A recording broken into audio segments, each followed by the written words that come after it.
नमस्कार, मैं मनीष स्वागत करता हूं आपको अपने इसी यूट्यूब चैनल पे।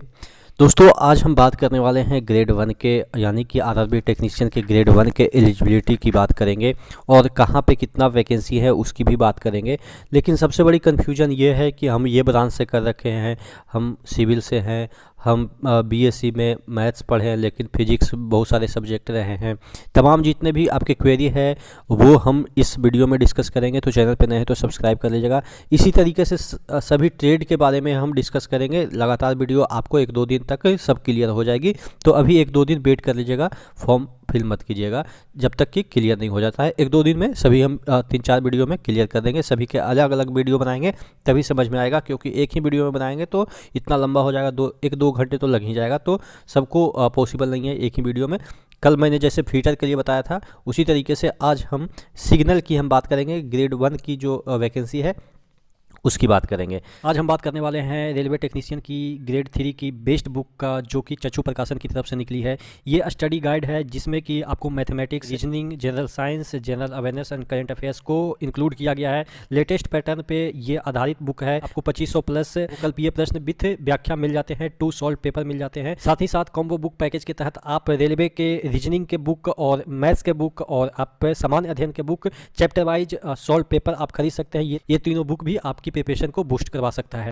चलिए, तो यहाँ पे जो आप सबसे पहले डिस्ट्रीब्यूशन देख ले कि क्या क्या है डिस्ट्रीब्यूशन, कहाँ पे कितना सीट है। अहमदाबाद में सबसे ज़्यादा अगर हम सीट की बात करें तो 90 यहाँ पे 152 के साथ मुंबई सबसे ऊपर है। यहाँ पे देखिएगा 152 मुंबई ऊपर है। उसके बाद 131 के साथ प्रयागराज ऊपर है। और अगर 100 से एभव की बात करें तो यही 2 जोन है जिसमें कि 100 से एभव है।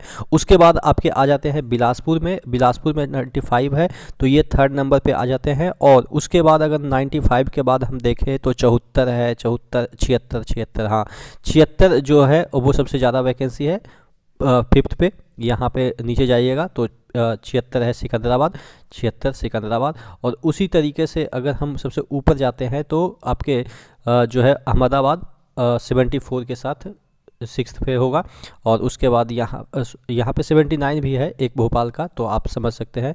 उसके बाद 95 है। तो ये सब जो जितने भी वैकेंसी है वो आपने देख लिया होगा कि आपके कैटेगरी में कहाँ पे कितना वैकेंसी है। चलिए, इस मुद्दे पे तो आप से ज़्यादा चर्चा नहीं करते हैं, क्योंकि ये सब चीज़ें आपको दिख रही है और आपको कहाँ से फॉर्म भरना है ये भी चीज़ें आपको समझ में आ गया होगा कि कहाँ से आपको फॉर्म भरना है। लेकिन सबसे बड़ी कन्फ्यूजन जो मन में है वो इसको लेके है। बैचलर ऑफ साइंस है या with 1 year full year concentration in any of the following subject. ये सब जो लिखा ये हालांकि ऑफिशियल नहीं है, ये बनाया हुआ है। अब हम ऑफिशियल पे चले आते हैं कि कौन कौन से जो लोग हैं एलिजिबल हैं। सबसे पहले यहाँ पे मैं आपको दिखा देता हूँ। ये आपके ऑफिशियल नोटिस है, क्योंकि ऑफिशियल नोटिस से ही सब चीज़ क्लियर हो पाएगा। यहाँ पे देखिएगा सबसे बड़ी चीज़ है जो दे रखा है, बैचलर ऑफ साइंस इन यानी कि BSc in science in physics, electronics, computer science, information technology या information from instrumentation from recognised university या institute, BSc in combination of any stream of basic science stream of physics, electronics, computer science, information technology, information instrumentation from recognised university. कहने का मतलब ये है या degree या diploma, ठीक है, ये भी कहा गया है।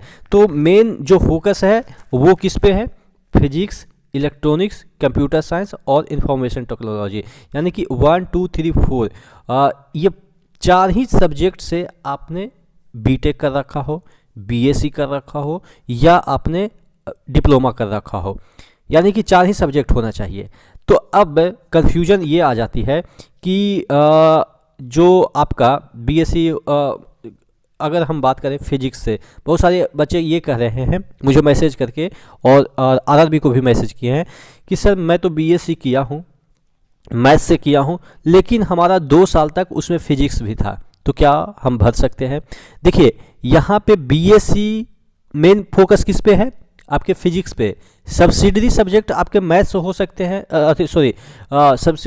अगर आप मैथ्स से किए हैं तो आपके फिजिक्स पढ़ाए जा रहे हैं वो अलग मैटर है, लेकिन आपका मेन जो सब्जेक्ट है वो क्या है, मैथ्स है, तो आप नहीं भर सकते हैं। मैं ऐसा इसलिए बोल रहा हूँ क्योंकि मैं सिविल से बीटेक किया हूँ, सिविल से बीटेक, जो भी सिविल से किए होंगे उनको पता होगा, या जो भी बीटेक किए होंगे उनको पता होगा जो मैं आगे बात कर रहा हूँ। इसमें क्या होता है कि मेरा भी जो है वो फिजिक्स कितना सब्जेक्ट होता है, तकरीबन 4 साल में हम लोग तकरीबन 45 सब्जेक्ट है पढ़ते हैं। 45 सब्जेक्ट आप समझ गए होंगे, 45 सब्जेक्ट 4 साल में हम लोग पढ़ाई करते हैं, जिसमें फिजिक्स के कितने सब्जेक्ट होते हैं, तकरीबन से तकरीबन 40 नहीं तो 38 सब्जेक्ट ऐसे होते हैं जो कि फिजिक्स के होते हैं। आप अगर सिविल से पढ़े होंगे तो सोम पढ़े होंगे, स्ट्रेंथ ऑफ मटेरियल पढ़े होंगे, हाईवे पढ़े होंगे, उसके बाद ड्रेनेज पढ़े होंगे, फिर टनल पढ़े होंगे। ये सब क्या होता है, ये सब फिजिक्स ही तो है। पूरा इंजीनियर का मतलब क्या होता है, फिजिक्स। ठीक है, आप शुरुआत से जाएंगे, फर्स्ट ईयर में जाएंगे तो वहाँ पे फिजिक्स के ही सब्जेक्ट के 2 आपको मिल जाएंगे, फिजिक्स 1, फिजिक्स 2। उसके बाद जब आप सेकेंड ईयर में जाएंगे तो वहाँ पे कम से कम 10-12 सब्जेक्ट पढ़ेंगे, तो 10-12 सब्जेक्ट में आपको सब इन्वायरमेंट पढ़ेंगे, या मतलब कि तमाम जितने भी है वहाँ पे आपको फिजिक्स ही पढ़ा जाएगा। तो फिजिक्स तकरीबन 38 सब्जेक्ट होते हैं। फिर भी हम लोग ये नहीं कहेंगे कि हम लोग फिजिक्स से इंजीनियरिंग किए हैं, हम लोग क्या कहेंगे कि सिविल से हम लोग इंजीनियरिंग किए हैं। तो इस वजह से हम लोग जब नहीं भर सकते हैं, या मैं हम लोग की बात नहीं कर रहा हूँ, मैकेनिकल की ही बात कर लेते हैं। चलो बीटेक सिविल से तो मैं था, तो मुझे ज़्यादा इन्फॉर्मेशन था। मैकेनिकल की हम बात कर लें तो क्या मैकेनिकल में स्ट्रेंथ ऑफ मटेरियल नहीं पढ़ा जाता है? क्या वो फिजिक्स नहीं है ना? क्या आपको मतलब कि बहुत सारे ऐसे सब्जेक्ट उसमें मिल जाएंगे जिसमें कि टोम एक सब्जेक्ट है, ठीक है, उसमें एक टोम सब्जेक्ट है, तो वो भी क्या है, एक प्रकार का फिजिक्स है। तो 90% जो इंजीनियरिंग होते हैं ना, उसमें फिजिक्स ही होता है। तो क्या वो भर सकते हैं? नहीं भर सकते हैं, क्योंकि इसमें फोकस दे रखा है फिजिक्स जो है वो आपके बीएससी से रिलेटेड हो, ये नहीं कि इंजीनियरिंग से रिलेटेड हो। इंजीनियरिंग से रिलेटेड क्या सब्जेक्ट होने चाहिए? इलेक्ट्रॉनिक्स होनी चाहिए, कंप्यूटर साइंस होनी चाहिए, या इंफॉर्मेशन टेक्नोलॉजी। अब इसमें बहुत सारे स्कोप आ जाते हैं, इलेक्ट्रॉनिक्स, कंप्यूटर साइंस और आईटी में बहुत सारे स्कोप आ जाते हैं, जिसमें कि अब बात समझ में आ गई कि फिजिक्स वाले या केमिस्ट्री वाले ये सब नहीं भर सकते हैं। अगर आपने बीएससी कर रखा हो, किसी चीज़ से अलग मैथ से कर रखा है, या कुछ और सब्जेक्ट से कर रखा हो, तो आप नहीं भर सकते। क्योंकि फिजिक्स आपने 1-2 सब्जेक्ट पढ़ लिया, इसका मतलब ये नहीं कि आपने फिजिक्स से बीएससी किया है। बात समझ में आ गई? नहीं तो हम लोग भी कहते हैं कि हम लोग तो 40 सब्जेक्ट फिजिक्स से पढ़े हैं, तो क्यों नहीं हम लोग अप्लाई कर सकते हैं, लेकिन अप्लाई नहीं कर सकते हैं। समझ में आ गई होगी बात। अब बात कर लेते हैं कि इसमें बहुत सारे ब्रांच आ जाते हैं। कंप्यूटर साइंस तो दे रखा है, आईटी दे रखा है, लेकिन किसी बच्चे ने रोबोटिक्स से डिग्री हासिल किया है, या रोबोटिक, यहाँ पे बीएससी कन्फर्म है, यहाँ पे बीएससी वाले अप्लाई कर सकते हैं। क्योंकि बीएससी अगर आपने रोबोटिक्स से कर रखा है, या डिप्लोमा आपने रोबोटिक्स से कर रखा है, या आपने कोई भी और भी कंप्यूटर से रिलेटेड कर रखा है, तो आप मतलब कि जो है वो फॉर्म अप्लाई कर सकते हैं। देखिएगा ऐसे बहुत सारे लोगों ने मेल भी किया है आरआरबी को कि हम लोग ये चीज़ से किए हैं, तो क्यों नहीं हम लोग को मतलब कि लिया जाए। तो यहाँ पे मैं आपको बता देता हूँ कि क्या बीएससी वाले बीसीए वाले कर सकते हैं अप्लाई? तो कर सकते हैं, क्योंकि ये बीसीए कंप्यूटर से रिलेटेड है, 3 ईयर का सर्टिफिकेट होता है, तो आप कर सकते हैं। क्योंकि वो बीसीए क्या हो गया, एक प्रकार से bachelor degree in computer application हो जाता है, तो ये कर सकते हैं। बीएससी वाले, बीटेक वाले, कंप्यूटर साइंस से, डाटा साइंस वाले, अगर 3 साल का कोर्स है तो आप कर सकते हैं। साइबर सिक्योरिटी वाले, डिप्लोमा इन कंप्यूटर साइंस वाले, तो यानी कि या इसी तरीके से इलेक्ट्रॉनिक्स में भी सब ब्रांचेज है। जो इलेक्ट्रॉनिक्स के यहाँ पे बात की जा रही है, यहाँ पे देखिएगा इलेक्ट्रॉनिक्स की बात की जा रही है, तो इलेक्ट्रॉनिक्स में भी जो है बहुत सारे ब्रांचेज आपके खुल जाते हैं। तो यहाँ पे देखिएगा एनी सब स्ट्रीम का मतलब ये है कि कंप्यूटर में कम से कम तो 50 कोर्स होगा, जो कि 3 साल का होगा, 4 साल का कोर्स होगा। तो उसको भी अगर आपने कर रखा है तो आप जो है वो मतलब कि भर सकते हैं। इलेक्ट्रॉनिक्स में भी कम से कम तो 40 से 50 ऐसे कोर्स होंगे जो कि इलेक्ट्रॉनिक के सब ब्रांच है, मेन फोकस उनका इलेक्ट्रॉनिक से है, तो वो भी इस फॉर्म को भर सकते हैं। इलेक्ट्रॉनिक्स और कंप्यूटर साइंस से रिलेटेड तकरीबन 50 सब स्ट्रीम ब्रांचेज है।